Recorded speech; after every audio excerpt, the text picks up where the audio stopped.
Homeschooling in America has surged, especially since the pandemic. About 5% of school-aged children now learn at home, and nearly 1 in 10 parents are considering it. What's driving the trend, and what are the trade-offs? Joining us now, Sam Sorbo, author of Parents' Guide to Homeschool, and Stacey Schultz, former teacher and New York City Department of Education school leader. Good to have you both with us. Thank you. Good to be here. Thank you. And now for parents out there grappling with this question, how and where to educate their children, we'll start with you, Stacey. What are the most pressing factors that they're considering? I think they're considering where their student will learn best. I think that's what all parents are trying to consider when they think about where schooling should happen. I think when you consider the pros of homeschooling, you consider the things of individualized learning, right? You consider the flexible setting that students might learn in, perhaps the lack of stress depending on the student and their mental health. But when you're thinking about the opportunity for public school or going into a school setting, there is naturally built-in socialization. You have access to more diverse perspectives. You have a more controlled environment as far as you have the teachers who are certified, often highly certified in their specializations. And so those things are really important. And when you look at some of the testing that's out there, there's a couple of things that I'd love to dive into, but I'm sure we're going to get to that. For sure. And I want to take that question to you, Sam, as well. What are parents looking for in what you've experienced? Well, from my experience, parents don't actually realize what they're looking for. They think they're looking for education, but we don't really have a good operating definition of education because we've been schooled for so long. And of course, school is the grand experiment. It's only been around for a little over a century. All of the time leading up to that, including the founding of this nation by the founders, was homeschooling. It was accomplished at home, all the education. And a few of the founders actually went to college, but that's after they taught themselves Greek and Latin at home. So the idea that we think we know what education is when we are now 40th in the world, our test results are sinking every year, plummeting, in fact, and we still are sending our children into these institutions that are failing to adequately educate them, even by their own standards, because the institutions are lowering their standards so that they can claim proficiency and then not achieve it, is really quite remarkable. Our institutions are really the only business model where they adjust their metrics to meet their results instead of showing that their results don't meet their metrics every year. Now you've honed in on or suggested some of the drawbacks of the traditional schooling method, and I'll start there. If you want to dig into that, we're of course going to look at both the pros and cons of both options, so people can really think through this. But Sam, if you could just lay out what you think is the issue underlying what you've just pointed to. Yeah, well, the school paradigm, unfortunately, takes learning away from the child. It removes learning from the child because the moment that the child steps into school, the child is told to sit down and shut up. You're not allowed to ask questions unless you have permission to ask a question. And that in itself is a barrier to learning. So they can't actually propose that they teach when they prevent the child from learning from the moment that the child enters the school.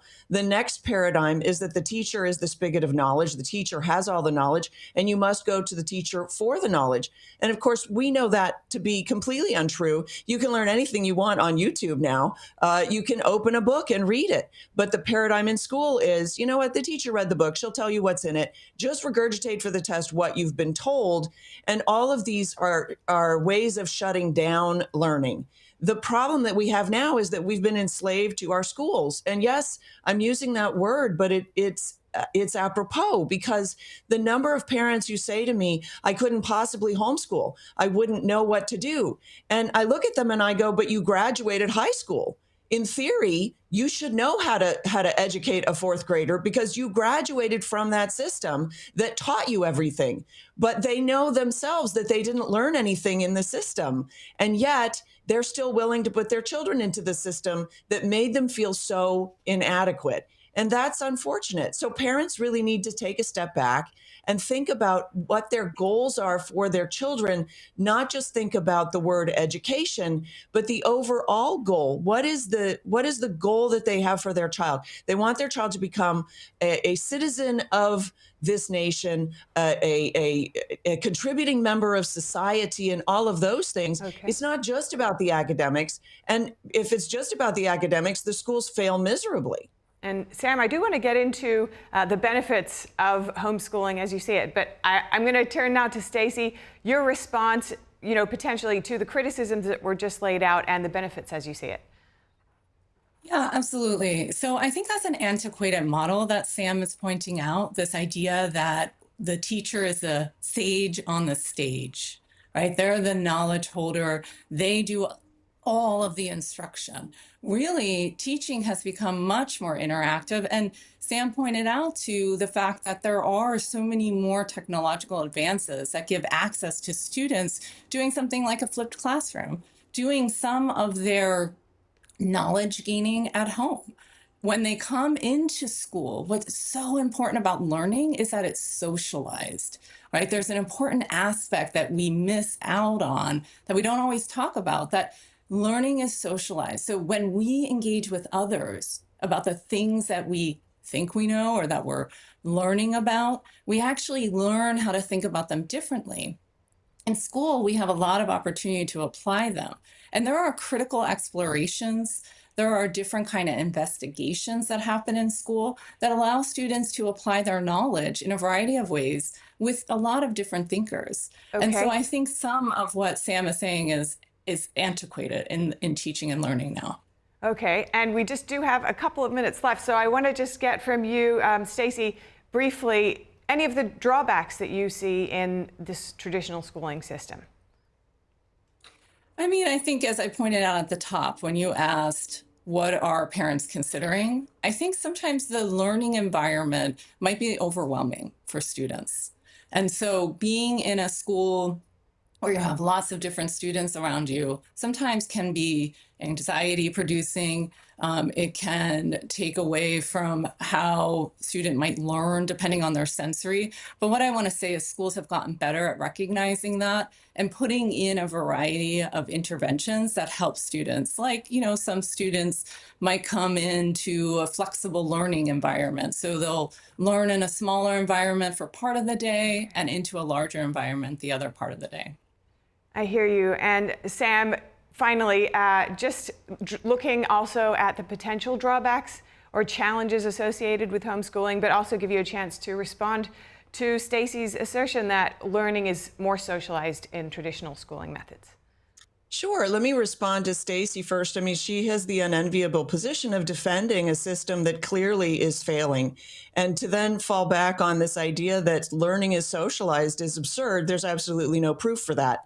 And in fact, if there were proof for it, then maybe the schools would be more successful, but they're not. So unfortunately, the schools really don't have a leg to stand on at this point.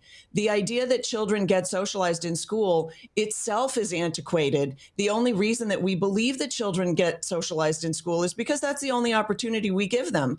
But when people meet homeschoolers face to face, they are always shocked at how socially adept homeschoolers are, how incredibly mature and poised homeschoolers are, as opposed to children who are institutionalized every day of their lives. The fact remains children need their parents. We adopted this idea that children don't need their parents as a way of justifying school. But now the model of schools cannot be defended on academics alone. And we have to go back to, well, maybe children need their parents, which is where I stand. Learning happens at home. It begins at home, and it should continue at home. And parents are infinitely capable of seeing to the education of their own children without government intervention. Sam, thank you so much for that. And I'll just give Stacey a moment to respond. We just have a few seconds left. Yeah, I just want to respond to the fact that Sam said there is no evidence for that learning is socialized. There is actually a lot of evidence, a lot of publications, a lot of theorists. When you study education, it's one of the things that you study. And one of the other things I want to point to around homeschooling is that there's a lot of flaws in the methods of the research that's done that points to the benefits of homeschooling. And there's also a lot of lack of oversight. Also, a lot of times parents who are opting in to doing homeschool don't recognize the high level of commitment and finance, et cetera, that is necessary to truly homeschool their child in a way that would meet the public school standards. Thank you so much for both coming on this morning to discuss with us this, of course, very important topic. Great to have you both. Sam Sorbo, Stacey Schultz. Thank you. Thank you.